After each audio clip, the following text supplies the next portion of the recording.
যারা নতুন নতুন ফেসবুকেতে ভিডিও বানাচ্ছে, কোনো এক কারণবশত কন্টেন্ট মনিটাইজেশন পলিসি চলে আসে। তারপর তারা কি করে, এটাকে ঠিক করার জন্য সাধারণত ইউটিউবে যায়, গিয়ে সার্চ করে কন্টেন্ট মনিটাইজেশন পলিসি কি করে ঠিক করা যায়। তো তারপর তারা অনেকের ভিডিও দেখতে থাকে। অনেকের ভিডিওতে অনেকে অনেক রকম ভাবে সলিউশন দেয়। এবারে তারা সেই বেতন তারা অনেকে বলে যে ফেসবুক টিমকে মেসেজ করো, তারপরে কোনো একটা সেটিং অন করো। এইভাবে অনেকে অনেক রকম পদ্ধতিতে বলে, আর অনেকে করেও কি। সত্যি কথা বলতে কি, এদের কোনো নলেজ নেই এই বিষয়ে।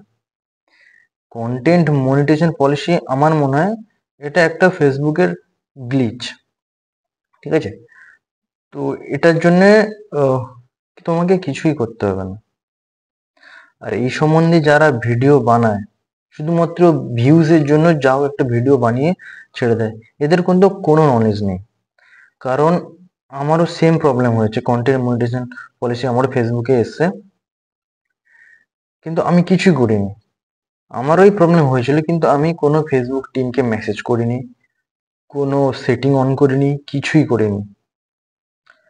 শুধু অপেক্ষা করে গেছি, আর আমি আমার নিয়মিত রেগুলার যেমন ভিডিও ছাড়ি তেমন ভিডিও পোস্ট করে গেছি।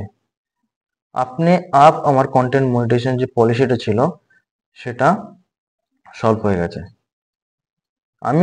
আমি যখন প্রবলেমে পড়ি আমিও তখন ভিডিও দেখেছি, অনেক বলেছে যে এটা করে সেটা করে, কিন্তু আমি কিছুই করিনি। তাই তোমাদেরকেও, যাদের যাদের এই প্রবলেমটা হয়েছে, আমি সবাইকে বলছি কোনো কিছু করার দরকার নেই, ঠিক আছে? কন্টেন্ট মনিটাইজেশন পলিসি যদি এসে থাকে, তোমরা নিয়মিত তোমাদের যেমন ভিডিও ছাড়তে থাকো, ওটা আপনি আপ চলে যাবে। এর জন্য কোনো কিছু করার প্রয়োজন নেই, ঠিক আছে? নিয়মিত ভিডিও ছাড়তে থাকো, ঠিক আছে? 100% আমি বলছি তোমাদের কন্টেন্ট মনিটাইজেশন পলিসি চলে যাবে। নিয়মিত যেমনি ভিডিও ছাড়ো অমনি ছাড়ো, কিন্তু হ্যাঁ, একটু সময় লাগবে, কিন্তু সলভ হয়ে যাবে, ঠিক আছে? কিছু করার দরকার নেই, আমার কথা বিশ্বাস করো।